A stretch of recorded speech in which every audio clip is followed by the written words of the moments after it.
Malathamba school విద్యార్థుల మానవత్వం పరిమళించిన వేళ సమాజ సేవకు మేము సైతం అంటూ ఈ చిన్నారులు విరాళాల సేకరణకు అడుగులో అడుగు వేశారు.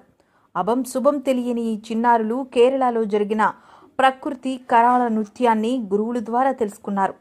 మానవ సేవయే మాధవ సేవ అంటూ చేయి చేయి కలిపారు. భయం వద్దు, తోడుగా మేమున్నామంటూ భరోసా ఇచ్చారు.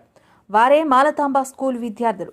ఇక వివరాల్లోకి వెళితే కేరళ రాష్ట్రం వాయనాడ్లో తలెత్తిన ప్రకృతి విపత్తులో ప్రాణాలు కోల్పోయి నిరాశ్రయులైనటువంటి వారి కుటుంబ సభ్యుల సహాయార్థం మధురవాడ కార్ షెడ్ కూడలిలో శనివారం నాడు విశాఖపట్నం మధురవాడలో గల మాలతాంబ స్కూల్ చిన్నారులు విరాళాల సేకరణ చేపట్టారు.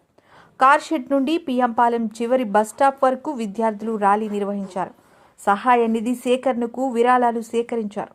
స్వచ్ఛందంగా దుకాణందారులు, చిరు వ్యాపారులు, పాదచారులు, కార్మికులు, మహిళలు స్పందించి వారికి తోచినంత నగదును విద్యార్థులకు అందించి తమ మానవత్వాన్ని చాటుకున్నారు.